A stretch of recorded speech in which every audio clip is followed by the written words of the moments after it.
नहीं रहती। चले ठीक है, एक बॉल पॉइंट या पेंसिल ले लें, एक पेज ले लें, साथ साथ ये इसको आपने इम्प्लीमेंट करना है। और ये मैं आपको एक असाइनमेंट भी दूंगा जो आपने फिर घर से बना कर लानी है यूज़ केसेस। चल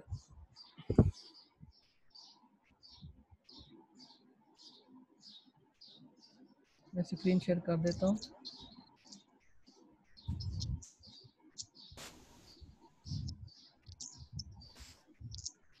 जी स्क्रीन नज़र आ गई है सबको?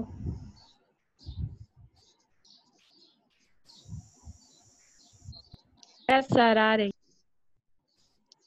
चलें गुड हो गया।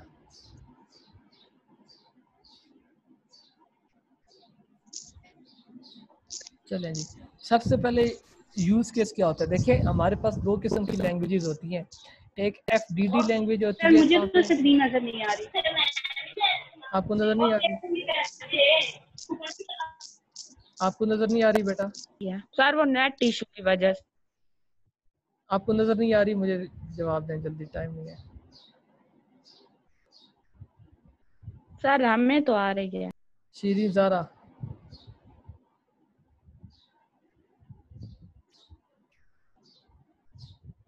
आप मुझे सुन रही हो? सर उसका डिस्कनेक्ट हो गया। चलें चलें बेटा, इसको ज़रा समझते हैं। हमारे पास हमने दो लैंग्वेजेस पढ़ी थी सॉफ्टवेयर इंजीनियरिंग के अंदर। दो लैंग्वेजेस होती हैं, एक होता है UML और एक होती है FDD। FDD को हम नेक्स्ट पे डिस्कस करेंगे, अभी हम UML को करेंगे। UML क्या होता है? यूनिफाइड मॉडर्न लैंग्वेजेस होती है, जिसके अंदर हमारे पास यूज़ केस आ जाता है। आपको याद होगा लास्ट लेक्चर के अंदर हमने ये सारी चीज़ें पढ़ ली थी डायग्राम्स के बारे में, और मैंने आपको कहा था कि जब हम डायग्राम बनाएंगे तो हमारा ये सारा इस्तेमाल वहाँ पर होगा। हमने एक्टर को पढ़ा था, हमने यूज़ केस को पढ़ा था, अगर आपको याद हो तो। देखिए सबसे पहले मैं आपको ज़रा बता देता हूँ यूज़ केस होती क्या है, फिर हम उसकी तरफ चलते हैं। देखें, what is use case diagram? Representation of user interaction with system that shows the relationship between the user and the different use cases in which the user is involved। देखिए जब आपके पास कोई स्टेटमेंट आएगी, अब पेपर में कैसे आपको ये दी जाएगी, आपके पास एक कोई सिनेरियो दिया जाएगा कि फ़लाँ जगह पर एक आदमी रहता है, उसने ये एप्लीकेशन बनाई, उसने फिर ये काम किया, उसने फिर ये काम किया, 15-20 या 10-12 लाइनों की आपके पास कोई स्टेटमेंट आ जाएगी। फिर आपको बोला जाएगा कि इस स्टेटमेंट की आपने यूज़ केस डायग्राम बनाकर दिखानी है। ठीक है, तो ये कभी भी ऐसा नहीं हुआ कि आपको नेट से उठाकर दी गई हो। ये कोई ना कोई सिनेरियो आपके सामने ला के, हो सकता है कोरोना वायरस का, कोविड-19 का आपको कुछ सिनेरियो दे दें जी कि इसके अंदर ये सूरत हाल है, एक एप्लीकेशन बनी है और उसका आपने यूज़ केस बना कर देना है। तो बेटा इसको रट्टा लगाने की बजाय आपने इसको कॉन्सेप्ट को समझना है कि ये यूज़ केस बनती कैसे है।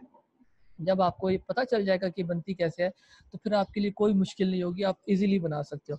देखिए यूज़ केस क्या होता है, बेसिकली ये रिप्रेजेंटेशन होती है यूज़र इंटरेक्शन की सिस्टम के साथ। अब आपने कोई सिस्टम बनाया, उसके साथ जब यूज़र ने इंटरेक्ट करना है, वो इंटरेक्शन आपने उसको डायग्राम की फॉर्म में बनाकर दिखानी है कि यूज़र का और उस सिस्टम का आपस में रिलेशनशिप क्या होगा। ठीक है, फॉर एग्जांपल एक मैं आपको देता हूँ शॉपिंग, ऑनलाइन शॉपिंग की। ठीक है, जैसे ई कॉमर्स होगी या alibaba.com होगी, उसकी ऑनलाइन आपने बनानी है। तो आपने ये देखना है कि यूज़र का इंटरेक्शन क्या आ रहा है, यूज़र कैसे इंटरेक्ट कर रहा है, यूज़र का और उस सिस्टम का रिलेशनशिप क्या होगा। आपने वो रिलेशनशिप बनाना है, उसको रिप्रेजेंट करना है। ठीक है, और कौन कौन से यूज़ केसेस उसके साथ इन्वॉल्व हैं, उसको हम बोलेंगे यूज़ केस डायग्राम। क्लियर होगी ये बात? फिर आगे चलते हैं, scenario in which your system और application interact with people, organization और एक्सटर्नल सिस्टम। कोई ऐसा सिनेरियो हो सकता है जिसमें आपका सिस्टम, आपकी एप्लीकेशन इंटरेक्ट कर रही हो पीपल के साथ, या किसी लाजमी नहीं है किसी आदमी के साथ ही इंटरेक्ट कर रही हो। उसके अंदर आपकी ऑर्गेनाइजेशन आ जाती है, उसके अंदर आपके पास कोई एक्सटर्नल सिस्टम आ जाता है, या कोई भी रिपोर्ट आ सकता है। तो उस सिनेरियो को आपने एप्लीकेशन के साथ किस तरह इंटरेक्ट कर रहा है, उसको आपने यूज केस डायग्राम बोलना है। अब देखिए ज़रा elements of use case diagram, कौन कौन से एलिमेंट्स होते हैं। सबसे पहले आ जाता है एक्टर। ठीक है, एक्टर क्या होता है? एक्टर वो आदमी होता है, वो चीज़ होती है जो उस एप्लीकेशन के साथ इंटरेक्ट कर रही होती है। एक्टर मैं भी हो सकता हूँ, यूज़र भी हो सकता है, एडमिन भी हो सकता है, उसके अलावा या कोई थर्ड पार्टी एप्लीकेशन भी हो सकती है। ठीक है, या कोई रिवॉर्ड भी हो सकता है, या कोई सिस्टम भी हो सकता है एक्टर। ये बात समझ लीजिएगा। एक्टर कौन कौन सा हो सकता है? यूज़र हो सकता है, आप हो सकते हो, मैं हो सकता हूँ, एडमिनिस्ट्रेशन एक्टर हो सकती है, आपकी कोई एप्लीकेशन हो सकती है एक्टर, उसके अलावा आपका कोई सिस्टम एक्टर हो सकता है। अब एक्टर को हम रिप्रेजेंट बेटा किस तरह करते हैं? एक्टर को हमने रिप्रेजेंट करने के लिए एक शक्ल बना देते हैं। शक्ल थोड़ी बेशक बुरी बन जाएगी, लेकिन हंसना नहीं है। ये आपका एक्टर बन सकता है, ठीक है। यूज़ केस क्या होता है? एक्टर को हम इस तरह रिप्रेजेंट करते हैं। जो यूज़ केस होता है उसको हम रिप्रेजेंट करते हैं ओवल की फॉर्म में, अंडे की शेप की तरह हम उसको रिप्रेजेंट करते हैं। वो आपका यूज़ केस होता है, ठीक है। कोई भी use cases, multiple use cases आपकी बन सकती हैं एक डायग्राम के अंदर। और वो यूज़ केस क्या होता है? यूज़ केस बेसिकली वो फंक्शंस होते हैं जिसके साथ आप इंटरेक्ट कर रहे होते हो। अब देखिए, अब अगर फेसबुक की हम यूज़ केस बनाते हैं तो फेसबुक के अंदर सबसे क्या पहले क्या होगा? आप एक एक्टर हो, ठीक है। अब उसके अंदर यूज़ केसेस कितने बनेंगी? लॉग इन जो हम कर रहे हैं वो एक यूज़ केस बन जाएगी, फ्रेंड रिक्वेस्ट की यूज़ केस बन जाएगी, ग्रुप्स की बन जाएगी, मैसेजिंग की बन जाएगी। ये सारी आपकी यूज़ केसेस बन सकती हैं।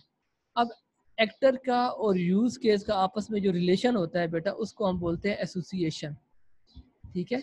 उसको हम क्या बोलते हैं? वो जो लिंक होता है उस लिंक को हम क्या बोलते हैं? एसोसिएशन बोलते हैं। क्लियर होगी बात? यस सर, मतलब इन दोनों के रिलेशन को हम एसोसिएशन जी, कहें। इन दोनों के रिलेशन को, एक्टर और यूज़ केस का जो आपस में रिलेशन होगा उसका हम एसोसिएशन बोलेंगे। और जो हमारे पास एक्टर होता है बेटा, वो मैंने आपको बता दिया वो कौन कौन हो सकते हैं। और यूज़ केसेस क्या होता है? यूज़ केसेस मेरे पास वो फंक्शंस होते हैं या वो फंक्शनैलिटी होती है जो हमारे सिस्टम के अंदर इन्वॉल्व होती है या जिसके साथ एक्टर ने इंटरेक्ट करना होता है। क्लियर? अब दो इम्पोर्टेंट कॉन्सेप्ट्स हैं जो अक्सर बच्चे गलती कर जाते हैं, जो ये काम नहीं करते और जिसकी वजह से वो अपने मार्क्स ख़राब कर बैठते हैं। इसके अंदर दो बेसिक कॉन्सेप्ट यूज़ हो रहे होते हैं। एक होता है इंक्लूड का कॉन्सेप्ट और एक हमारे पास यूज़ हो रहा होता है एक्सटेंड का कॉन्सेप्ट। अब इंक्लूड क्या होता है और एक्सटेंड क्या होता है? देखिए, एक चीज़ है, फॉर एग्जांपल, अच्छा इसको मैं आपको ना डायग्राम के थ्रू समझाता हूँ। इंक्लूड को मैं डायग्राम के थ्रू समझाता हूँ कि इंक्लूड क्या होता है। अब ये देखिए ज़रा, अच्छा पहले आप इसको समझ लेते हैं। एक्टर क्या होता है? एनी पर्सन, एनी ऑर्गेनाइजेशन और anything which is interacting with your system or part of system is called actor। वो आदमी या वो ऑर्गेनाइजेशन या वो चीज़ जो आपके सिस्टम के साथ इंटरेक्ट कर रही होगी, ठीक है, या वो सिस्टम का पार्ट होगी, वो एक्टर कहलाएगी। The symbol we use to represent actor is this. इस सिंबल को हम एक्टर के साथ रिप्रेजेंट करते हैं। जब आप यूज केस बनाओगे, आप एक्टर्स बनाओगे, तो आपने ये सिंबल बनाना है for the representation of actors. Clear होगी बात? Yes sir. अब आगे मेरे पास आता है यूज केस। मैंने आपको अभी समझाया था यूज केस क्या होता है। The functionality provided by the system actor interact with this and it perform some task for us, functions for us, simple represent use case is this.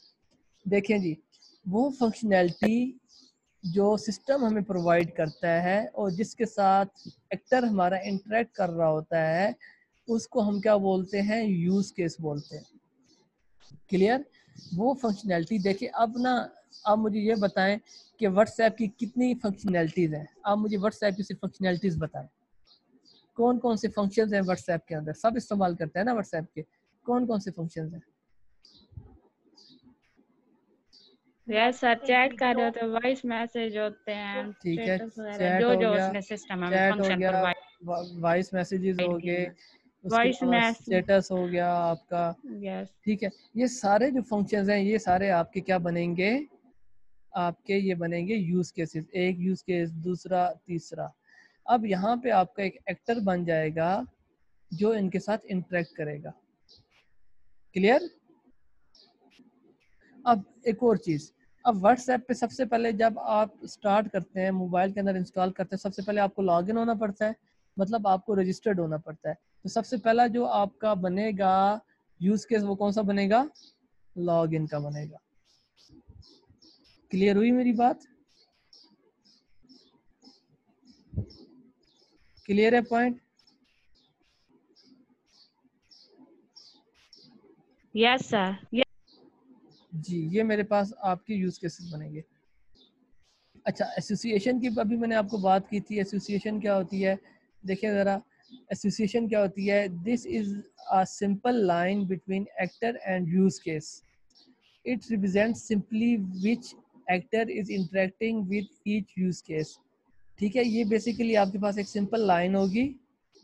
ठीक है, जो मैंने अभी आपको बताया था, ये एक सिंपल लाइन होती है जो बताती है कि यूज केस को रिप्रेजेंट कर रही होती है और जो एक्टर और यूज केस के दरमियान इंटरेक्ट कर रही होती है, रिलेशनशिप बना रही होती है, उस चीज़ को हम बोलेंगे association. Because sometimes it becomes difficult to find out which use case link with each other. अच्छा, हाँ, ये बात भी होती है कि सम टाइम ऐसे होता है जब आप यूज केस बना रहे होते हैं तो आपको नहीं समझ आ रही होती कि आपने किस यूज केस को किस एक्टर के साथ एसोसिएट करना है। तो उसके लिए ये लाइन आपको याद रखनी है। क्लियर? अच्छा, अभी मैंने ना एक कॉन्सेप्ट आपको बताया था बेटा, कि मैंने आपको बताया था, एक कॉन्सेप्ट बताया था कि इंक्लूड का कॉन्सेप्ट। ठीक है, मैंने आपको बोला था कि इंक्लूड क्या होता है। देखें, अब हमारे पास ना दो यूज केसेस हैं। ठीक है, दो यूज केसेस है। एक यूज केस 1 ये है, एक यूज केस ये है। यूज केस नंबर ए है और यूज केस नंबर बी है। अब इन दोनों के अंदर एक चीज कॉमन आ रही है। ठीक है, अब इन दोनों के अंदर जो एक चीज कॉमन आ रही है उसको हम क्या बोलेंगे, इंक्लूड बोलेंगे। ठीक है, अब इन दोनों के अंदर एक चीज कॉमन आ रही है, यूज केस सी। वो सी ए के अंदर भी आ रहा है और बी के अंदर भी आ रहा है। तो मैंने एक सेपरेट सी यूज केस बना दी और मैंने उसको रिप्रेजेंट करने का तरीका कार बेटा क्या होता है, उसको रिप्रेजेंट करने का आपने इंक्लूड के साथ उसको रिप्रेजेंट कर देना है, लाइक दिस। ये जो इंक्लूड लिखा हुआ है इसके साथ आपने उसको रिप्रेजेंट कर देना है। ठीक है, और ये आपके पास क्या होगा, इंक्लूड आ जाएगा। समझ आ गई मेरी बात? यस सर, क्लियर है सर। अरे जी जी, बोले। देखिए, इसको क्लियर करिएगा, जो क्वेश्चन आ रहे हैं बोलना है आपने। ये बहुत इंपॉर्टेंट टॉपिक है। मैं अगेन आपको बता रहा हूँ कि ये पेपर में लाजमी आता है और कोई ना कोई सिनेरियो आता है। कभी कोई सिनेरियो आ जाता है, कभी कोई आ जाता है, तो उसमें ये डिफाइन नहीं होता कि क्या है। आपको जब कॉन्सेप्ट क्लियर नहीं होगा तब तक आप ये नहीं बना पाएंगे। तो इसको क्लियर करिएगा कि एक्टर क्या होता है, यूज केसेस क्या होते हैं और इंक्लूड कहाँ पर आपका इस्तेमाल होता है। ठीक है,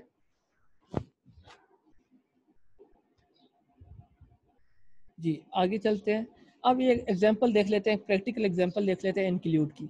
फॉर एग्जांपल मेरे पास ये दो यूज केसेस बन गए, डिपॉजिट फंड का और एक कैश विड्रॉ का। मैं कहता हूँ कि मैंने ना बैंकिंग का एक यूज केस डायग्राम बनानी है, बैंकिंग की एक यूज केस डायग्राम बनानी है। अब उसके अंदर एक ये यूज केस होता है, एक ये फंक्शन होता है कि हमने फंड डिपॉजिट करने होते हैं और कैश जमा करवानी होती है और कैश निकलवानी होती है। ऐसे ही होता है ना? तो जब आपने कैश भी जमा करवानी है, कैश निकलवानी भी है, तो इन दोनों के अंदर एक चीज़ कॉमन होगी कि जब आप कैश जमा करवाने जाएंगे तो आपकी अथेंटिकेशन होगी। वो कंफर्म करेंगे कि क्या वाकई ये यूज़र है या नहीं है, वाकई इस बंदे का अकाउंट हमारे पास है या नहीं है। ऐसी बात है, यूज़र कस्टमर अथेंटिकेशन होती है कि नहीं होती? सर, इसको एक दफा फिर रिपीट। चले, आपको मैं इस तरह रिपीट करता हूँ कि देखें जी, हम फंड डिपॉजिट को छोड़ देते हैं, हम एक और एग्जांपल ले लेते हैं। हम ये लेते हैं कि आपने जब पेपर देना है, आपने पेपर यहाँ पे आप फंड डिपॉजिट की जगह आप दे दें, ये पेपर आप दे रहे हैं और यहाँ पे आपका रिजल्ट है। कैश विड्रॉ की जगह आपका रिजल्ट आ गया, यहाँ पे आप पेपर दे रहे हैं। अब इन दोनों के अंदर क्या चीज़ कॉमन होगी? जब आपका रिजल्ट आएगा और जब आपका पेपर दे रहे हैं तो एक चीज़ ये कॉमन होगी, क्या वाकई जो बंदा पेपर दे रहा है उसका उसी का रोल नंबर है या उसकी जगह पे कोई और आ गया, या जिसका रिजल्ट अनाउंस हुआ है उसी बंदे का रिजल्ट है या किसी और का है? ये एक चीज़ कॉमन है ना दोनों में? होती है सर। होती है ना? तो जब दोनों के अंदर एक चीज़ कॉमन आ रही हो तो उसको हम एक अलग यूज केस बना देते हैं और उसको हम रिप्रेजेंट इस तरह करते हैं। ये डॉटेड लाइन आप लगाएंगे, स्ट्रेट लाइन आपने नहीं लगानी, आपने डॉटेड लाइन लगा के नीचे इंक्लूड लिख देना है। तो इसका मतलब क्या होगा कि ये इंक्लूड है। ठीक है, ये जो यूज केस है ये आपकी क्या है, इंक्लूड है। क्लियर? इंक्लूड की समझ आ गई बेटा? Yes sir. Yes sir. Sir, ये दो से ज्यादा मतलब यूज केसेस के दरमियान भी इंक्लूड। जी, आपकी ये मल्टीपल इंक्लूड्स भी बन सकती है। अगर आपके पास 3 यूज़ केसेस बने हुए हैं तो उसके अंदर भी आप यूज़ केस एक इंक्लूड बना सकते हैं। ठीक है? इंक्लूड हो सकता है? जी, बिल्कुल हो सकता है। क्लियर होगी बात? जी सर। देखिए फंड डिपॉजिट को ही अगर आप देख लें, डिपॉजिट फंड है, आप बैंक जाते हैं, आपने बैंक में पैसे जमा करवाने हैं, डिपॉजिट करने हैं और आपने बैंक से पैसे निकलवाने हैं, तो क्या होगा, एक जब आप बैंक में पैसे जमा करवाने जाएंगे तो वो आपको चेक तो करेगा ना कि क्या ये वाकई वही बंदा आ रहा है जिससे अपना अकाउंट बनाया था या कोई और है। अथेंटिकेशन तो करेगा ना, जब आप पैसे निकलवाएंगे या जमा करेंगे अथेंटिकेशन तो होगी आपकी या नहीं होगी? यस सर, हो गई है होगी ना। सर, तो समझ आ गई इन है, दोनों आ यूज गई है केसेस के समझ अंदर में। एक चीज कॉमन आपकी आ रही है, वो है कस्टमर अथेंटिकेशन। तो आपने क्या काम करना है, उसको लिंक कर देना है इसके साथ और आपने इंक्लूड साथ लिख देना है इस तरह डबल एरो के साथ। तो ये आपका क्या बन जाएगा, एक थर्ड यूज केस बन जाएगी और आपकी ये क्या बन जाएगी, इंक्लूड हो जाएगी। क्लियर? चलें आगे आ जाते हैं बेटा आपके जी पास। सर। जी आगे आ जाता है एक्सटेंड का कॉन्सेप्ट। अब एक्सटेंड के अंदर क्या होता है बेटा, ये होता है ऑप्शनल केस। ऑप्शनल केस इस तरह होता है, सम टाइम ये होता भी है और सम टाइम आपका ये नहीं भी होता। अब देखिए ज़रा, अब आपने कोई चीज़ बनानी है, फॉर एग्जांपल आपने रजिस्ट्रेशन करनी है। आप ऑनलाइन, मैक्सिमम बच्चों ने ऑनलाइन अप्लाई किया होगा या ऑनलाइन रजिस्ट्रेशन करते हैं। तो जब रजिस्ट्रेशन करते हैं तो साइड पे छोटा सा बॉक्स बना हुआ होता है, गेट हेल्प ऑन रजिस्ट्रेशन। कोई लोग होते हैं जिनको पता होता है कि रजिस्ट्रेशन कैसे करनी है, नेम दिया, फादर नेम दिया, मार्क्स डाले और रजिस्टर कर दिया। कई लोग होते हैं जिनको समझ नहीं आती कि इसको रजिस्टर्ड कैसे करना है। तो उसको क्या करते हैं, क्या तरीक़ेकार होता है, वो साइड वाला बटन जो होता है गेट हेल्प ऑन रजिस्ट्रेशन पे क्लिक करते हैं, वहाँ पे सारा तरीक़ेकार लिखा हुआ होता है कि किस तरह आपने रजिस्ट्रेशन करनी है। तो ये किसी साइट्स पे ये आपको दिया गया होता है, किसी के साथ आपको नहीं दिया गया होता। जब आपके पास इस तरह का कोई सिनेरियो बन जाता है रजिस्ट्रेशन का या लॉग इन का, रजिस्ट्रेशन का अक्सर ये सिनेरियो बनता है, तो उसके साथ आपने क्या काम करना है, वो जो रजिस्ट्रेशन वाला होगा उसको एरो को आपने रजिस्ट्रेशन के साथ लिंक करना है और एक्सटेंड का कीवर्ड साथ यूज़ करना है। ये आपकी एक ऑप्शनल यूज़ केस बन जाएगी जो आपकी रजिस्ट्रेशन के साथ लिंक होगी। ये मैं आपको पहले बता रहा हूँ, ये ऑप्शनल होता है, ये सम केसेस में ये नहीं इस्तेमाल होता और सब में ये इस्तेमाल होता है। ठीक है? तो अगर इस तरह का सिनेरियो बन जाए तो आपने इसका इस्तेमाल करना है। अब आपको इंक्लूड और एक्सटेंड का क्लियर हो गया? सर क्लियर है। यस सर, मतलब अगर कोई भी आपको चीज समझ नहीं आ रही, आपने नेट से हेल्प लेनी हो, जब मैं मतलब बात बेटा मैं समझे जो आपने समझाई एग्जाम्पल। बात नहीं कर रहा, मैं ये सर कह रहा हूँ जब आप ऑनलाइन कोई चीज़ अप्लाई कर रहे होते हैं या कोई रजिस्ट्रेशन फॉर्म की मैं एग्जांपल आपको दे रहा हूँ। ये हर दफ़ा कोई भी सिनेरियो आ सकता है, मैं सिर्फ आपको रजिस्ट्रेशन फॉर्म की एग्जांपल दे रहा हूँ। अगर इस तरह का कोई सिनेरियो आता है तो अक्सर आपके साथ बॉक्स में ये बना हुआ होता है, गेट हेल्प आपको चाहिए तो आप इसको क्लिक दबा करके आपको देख सकते हैं कि किस तरह आपने अप्लाई करना है। ये आपका ऑप्शनल केस होता है और आपने इसको रिप्रेजेंट किस तरह करना होता है, उस ऑप्शनल को आपने रजिस्ट्रेशन के साथ या किसी भी यूज के साथ लिंक करके एक्सटेंड का कीवर्ड लगाना होता है। क्लियर? Yes sir. सर वो मैं क्वेश्चन ये करना चाह रही थी, मतलब भाई अगर जब भी मतलब वो जो क्वेश्चन करेंगे तो उसमें मतलब अगर कैसे समझ आएगा कि यहाँ पे एक्सटेंड करना है, ये वाला क्वेश्चन मतलब बेटा ये वो सिनेरियो पूछना चाह दिया हुआ रही होता है, सिनेरियो अब एक सिनेरियो थी। आपको जी दिया सर। हुआ है, फॉर एग्जांपल सिनेरियो ये दिया हुआ है कि आपने ना व्हाट्सएप का यूज केस बना कर देना है। ठीक है, अब मैं आपको एक असाइनमेंट देता हूँ बेटा, कल आपने ना मुझे नेक्स्ट क्लास में व्हाट्सएप का यूज केस बना कर देना है कि व्हाट्सएप का यूज केस कैसे बनेगा। तो सबसे पहले आपने उसके यूज़ केसेस बनाने हैं, कौन कौन से लॉ, एक आ गया रजिस्ट्रेशन का यूज़ केस आ गया, फिर आपके पास आ जाता है लॉगिन का आ जाता है, फिर उसके बाद आपका मैसेजिंग आ जाती है, वॉइस आ जाता है, स्टेटस आ जाता है।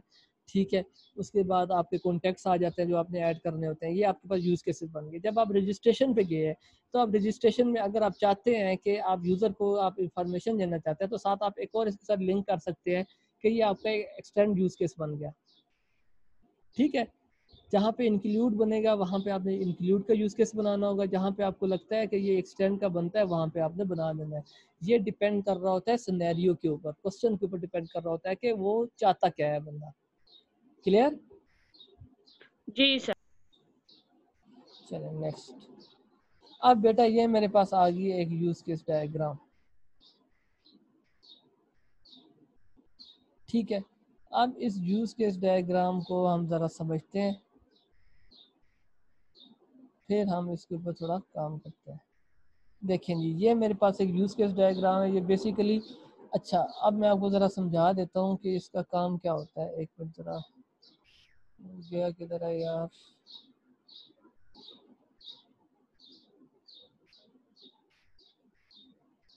जी, जब आपके पास कोई सिनेरियो आएगा, सबसे पहले आपने इस तरह की उसकी यूज़ केस डायग्राम बनानी है। ये जो बेटा चीज़ है ना, ये जो बाउंड्री है, इसको हम बोलते हैं बाउंड्री लाइन। क्या बोलते हैं? ये जो सिक्योर है, जिसके अंदर ये सारे केसेस आपके बने हुए, ये आपके पास क्या है? बाउंड्री लाइन है। क्लियर? जब आपके पास वो कहता है जी ऑनलाइन शॉपिंग सिस्टम का यूज़ केस बनाना है, वो कहता है एटीएम मशीन का यूज़ केस बनाना है, वो कहता है व्हाट्सएप का, फेसबुक का, या कोई भी सिनेरियो आ जाता है उसका यूज़ केस बनाना है, तो वहाँ पे आपने उस टॉपिक को यहाँ पे इसके अंदर लिखना है। क्लियर हो गया? ठीक होगी बात बेटा। ये जो बने हुए हैं ये आपके एक्टर्स है। ठीक है, मैंने आपको बोला था एक्टर आपका कोई भी पर्सन भी हो सकता है, कोई आपका सिस्टम भी हो सकता है, कोई आपकी मशीन भी हो सकती है। अब ये देखिए, ये आपके पास एक्टर बना हुआ है, कस्टमर है, ये आपके पास एक्टर है। जो कस्टमर होगा, जो एक इम्पोर्टेंट पॉइंट लिख लें, जो कस्टमर होगा या जो आपका यूज़र होगा वो लेफ्ट साइड पर लिखा जाएगा, लेफ्ट साइड पर बनेगा। ये यहाँ पर, ये यहाँ पे कस्टमर हो गया, यूज़र हो गया, वो लेफ्ट साइड पर आएगा। अगर आपकी कोई मशीन है, एडमिनिस्ट्रेशन है, या कोई थर्ड पार्टी एप्लीकेशन है, तो वो आपने राइट साइड पर बनानी है। क्लियर? ठीक होगी बात? जी। अब इसको ज़रा देखिए। अब ये आपके पास कस्टमर है, हमने बनाना है use case online shopping system का, कि ऑनलाइन शॉपिंग सिस्टम का यूज़ केस बनाकर दिखाएं। सबसे पहले जब आप वेबसाइट ओपन करते हैं ऑनलाइन शॉपिंग सिस्टम, सबसे पहले आपके पास क्या आता है? व्यू एटम्स आता है ना? व्यू एटम्स आता है कि नहीं आता? कि कौन कौन सी आपने चीज़ें आ जाती हैं, पैंट्स है, शर्ट्स है, बॉयज़ सर की है, यस चाइल्ड है, गर्ल्स की है, कोई भी है, तो आप एटम्स है, मतलब यूज़र इंटरेक्ट कर रहा है एटम्स के साथ। ठीक है, फिर एक चीज़ आपके पास आती है मेक परचेज की, आपने उसको ख़रीदना है। जब आप एटम व्यू कर लेते हैं तो आपने उसको बाय करना होता है। तो बाय करने के साथ भी यूज़र इंटरेक्ट कर रहा है। ये यूज़र बाय करने के साथ इंटरेक्ट कर रहा है कि नहीं कर रहा? कर रहा है ना? सर, आप तो सर एक कर रहे हैं। एक यूज़ केस ये बन गया। अब एक यूज़ केस ये है कि कंप्लीट चेकआउट, मतलब कि जो आपने बना लिया, आप फाइनल उसको कर रहे हैं कि ये चीज़ें मैंने ऑर्डर की है, मैंने पे कर दिया और ये मैंने उसका कंप्लीट चेकआउट कर दिया, इसको भी देख लिया। अच्छा, लास्ट पे सबसे पहले बल्कि ये होता है लॉग इन करना।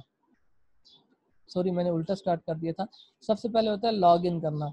जब आप कोई ऑनलाइन शॉपिंग सिस्टम की वेबसाइट ओपन करते हैं तो सबसे पहले आप उसको किसके साथ इंटरेक्ट करते हैं? लॉग इन के साथ इंटरेक्ट करते हैं ना? तो आप जब लॉगिन के साथ कर रहे हैं। इंटरेक्ट करते हैं तो पहला यूज केस आपका ये बन गया, लॉगिन का बन गया। फिर आप इंटरेक्ट करते हैं चेकआउट के साथ, करते हैं कंप्लीट चेकआउट की कौन कौन सी चीज़ें आपने बाय करनी है, आपके पास पूरी लिस्ट आ गई है, आप उनके साथ इंटरेक्ट करते हैं। जब आपने एक चीज़ सिलेक्ट कर ली तो फिर आप उसको क्या करते हैं? परचेज करते हैं। परचेज करने के बाद फिर आप लास्ट पे वो आइटम्स को व्यू कर लेते हैं जो आपने चीज़ें खरीदी हैं। अब हमारे पास यूज केस ये बन गए। अब देखिए ज़रा, अब एक चीज़ समझने की कोशिश करिएगा बेटा, कि आप जो चीज़ एक बैग परचेज कर रहे हैं और कंप्लीट चेकआउट कर रहे हैं, ठीक है, दोनों के अंदर एक चीज़ कॉमन है।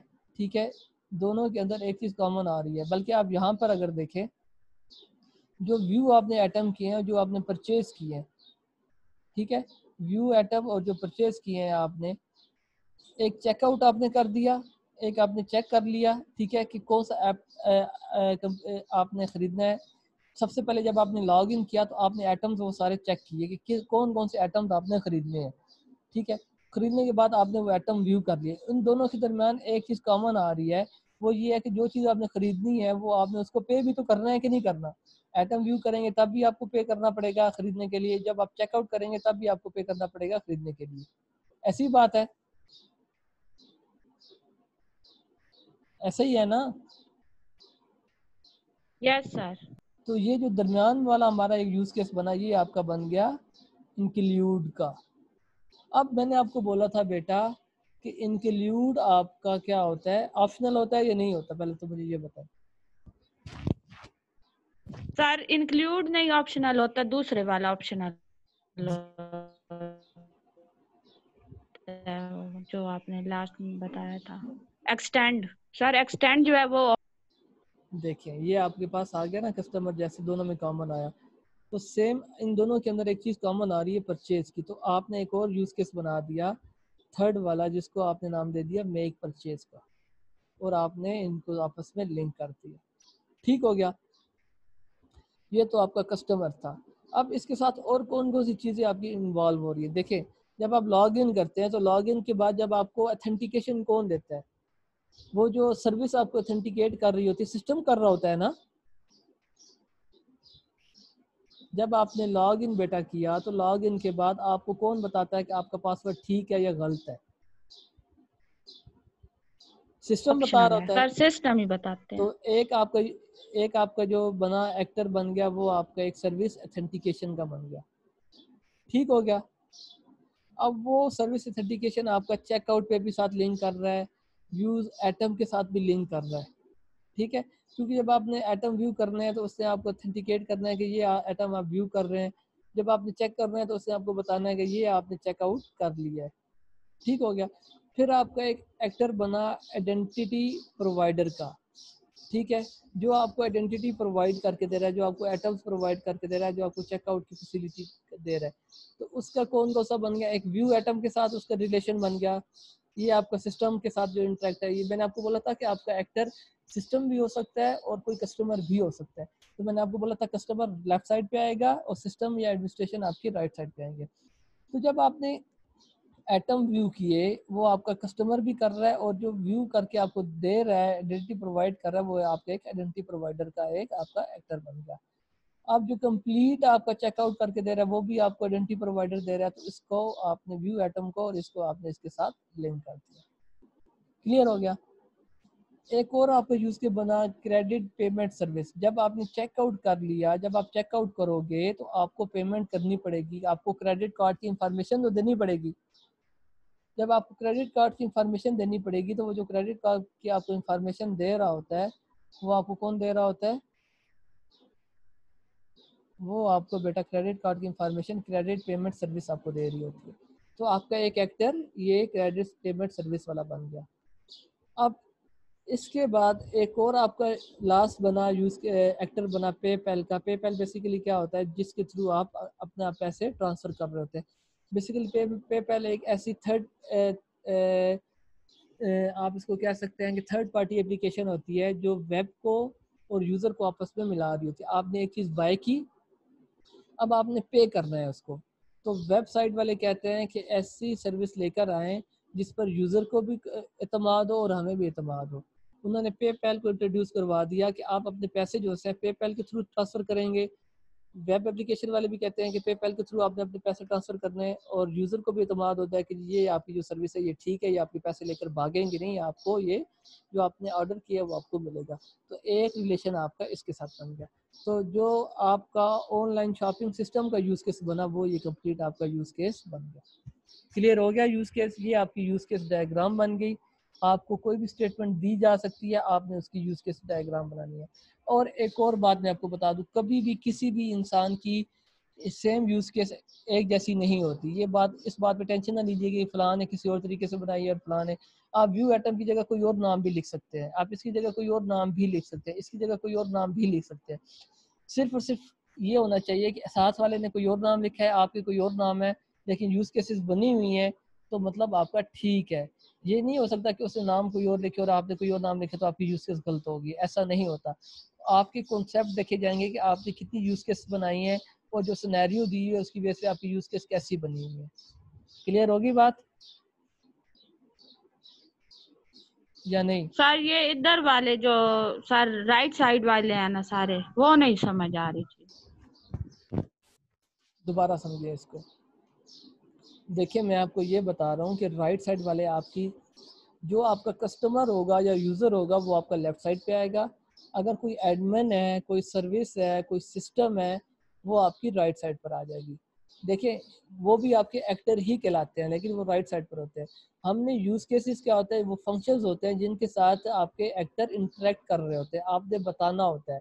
ठीक है, ये व्यू एटम है। जब आपने एटम व्यू किया तो आपको व्यू करने के लिए जो कुछ तो किसी ने तो ऑथेंटिकेशन दी है ना कि ये बंदा ये एटम व्यू कर सकता है।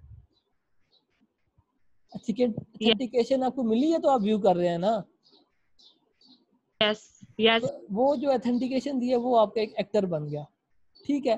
अब यही आपका सर्विस ऑथेंटिकेशन आपका कंप्लीट चेकआउट पे भी आ रहा है। जब आपने लॉगिन करने के बाद चेकआउट किया तो वही आपको ऑथेंटिकेशन दे रहा है जी वाकई ये यूज़र है और इसको हम ऑथेंटिकेशन दे रहे हैं। तो इसका एक रिलेशन आपका बन गया चेकआउट के साथ। अब आइडेंटिटी प्रोवाइडर क्या है? बेसिकली जब आपने व्यू आइटम किए हैं तो वो जो आइटम्स आपको प्रोवाइड कर रहा है, कोई प्रोवाइडर है जो आपको आइटम्स प्रोवाइड कर रहा है, कोई एक एप्लीकेशन या कोई सिस्टम है जो अटैच जो आपको यस चीज़ें दे रहा है ना। एक एक्टर आपका ये बन गया। और जब आपने चेकआउट किया तो उसको लिंक इसके साथ किया कि इसने कंफर्म किया वाकई जो मैंने आइडेंटिटी प्रोवाइड की है वो उसने चेकआउट कर ली है, ये देखिए, ठीक है। फिर आपके पास एक क्रेडिट पेमेंट आती है। जब आपने चेकआउट कर लिया, आपने सिलेक्ट कर लिया, अब जब चेकआउट करेंगे आप, ठीक है, तो उसके बाद आपने पेमेंट की इंफॉर्मेशन तो देनी है ना। क्रेडिट कार्ड का नंबर देना है, अपना नाम बताना है, आपने एड्रेस बताना है, आपका कौन सा बैंक है, आपका अकाउंट नंबर कौन सा है, वो सारी आपने इंफॉर्मेशन देनी है कि नहीं देनी। जब आप ऑनलाइन बाय कर रहे होते हैं, देते हैं, तो वो जो सर्विस आपकी दे रही है, एक आपका एक्टर ये क्रेडिट पेमेंट सर्विस का बन गया। क्लियर? फिर मैंने पेपैल के बारे में आपको अभी डीपली एक्सप्लेन किया था कि ये थर्ड पार्टी एप्लीकेशन होती है जो आपका यूज़र का और वेब एप्लीकेशन के साथ आपको इंटरेक्ट करती है। आप कहते हैं कि मुझे ऐसा बंदा लेकर आओ जिस पे मुझे एतमाद हो कि मैं इसको पैसे दूंगा तो ये मुझे वाकई मुझे वो जो चीज़ मैंने मंगवाई है मुझे मिलेगी। यूज़र ये चाहता है। और वेब एप्लीकेशन वाले चाहते हैं कि वो जो यूज़र है वो ऑथेंटिक होना चाहिए। वो ऐसा ना हो कि ऑर्डर करके पैसे ही ना दे और भाग जाए, या वो जिसको पैसे दे वो पैसे आगे मुझे ना दे।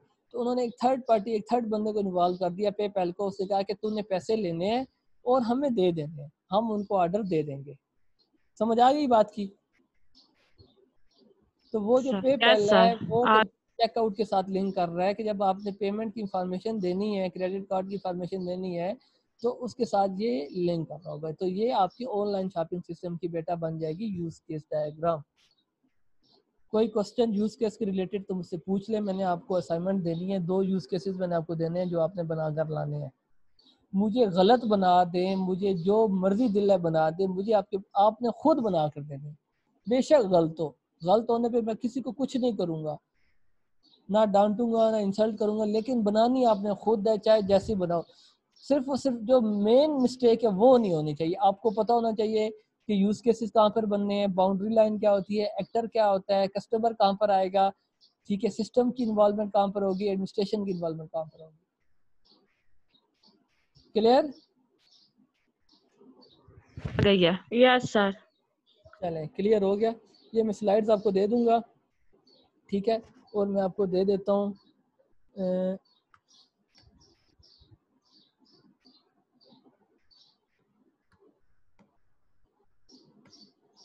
सर ये नेक्स्ट क्लास के लिए असाइनमेंट है ना, जब नेक्स्ट क्लास होगी तो आप उससे पहले सबमिट करवाना। इससे पहले आपने मुझे देनी होगी,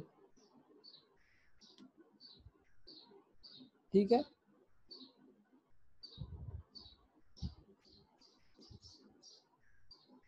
आपने एक यूज केस बनाकर लानी है एटीएम मशीन की, ठीक है। एटीएम मशीन की आपने बनाकर लानी है, और आपने एक यूज केस बनाकर लानी है व्हाट्सएप की। गलत बना दें, जैसे मर्जी बना दें, मुझे आपने बना कर देनी है। नेट से बिल्कुल हेल्प नहीं लेनी। नेट में और कुछ होगा, मुझे समझ आ जाएगी जो नेट से छापा हुआ होगा वहाँ पे, और आपने वहाँ पे एक और तरीका इस्तेमाल होता है जो मैंने आपको अभी तक नहीं बताया, तो पता चल जाएगा, ठीक है। नेट से हेल्प नहीं लेनी है आपने। आपने मुझे 2 यूज केसेस बना कर देनी है। क्लियर है? यस सर, ट्राई करें। एटीएम मशीन की और व्हाट्सएप की। आपने एटीएम मशीन में कौन कौन से एक्टर्स आपके इन्वॉल्व होंगे, चले ये भी मैं आपको बता देता हूँ। आपका एक ऑपरेटर होगा, बैंक ऑपरेटर होगा, आपका एक कस्टमर होगा, और आपका एक बैंक होगा। बैंक आपका राइट साइड पर आ जाएगा, ऑपरेटर और कस्टमर आपका राइट साइड पे आ जाएगा। इसके जो आपके बनेंगे यूज केसेस बनेंगे, सिस्टम स्टार्टअप बनेगा, सिस्टम शट डाउन बनेगा, ये आपका लिंक होगा ऑपरेटर के साथ। फिर आपका एक बन जाएगा सेशन का, बन जाएगा वैलिड पिन का, बन जाएगा एटीएम पिन वैलिड है नॉट वैलिड है, विड्रॉ का, डिपॉजिट का, ट्रांसफर का। ये बहुत आसान है बेटा, ये आपने मुझे कल नेक्स्ट क्लास में बना कर देना। सर प्लीज थोड़ा सा आराम से बताएं सर, इतना तेज बोला है आपने, एक भी मुझे तो नहीं समझ आया। बेटा ये मैंने आपको असाइनमेंट दी है और मैं आपको थोड़ा सा गाइड कर रहा हूँ, मैं आपको सॉल्व करके नहीं दे रहा। यस सर, सर वही लिख ही लेती मैं। बादाम खाया करो। ठीक है, समझ आ गई बच्चे?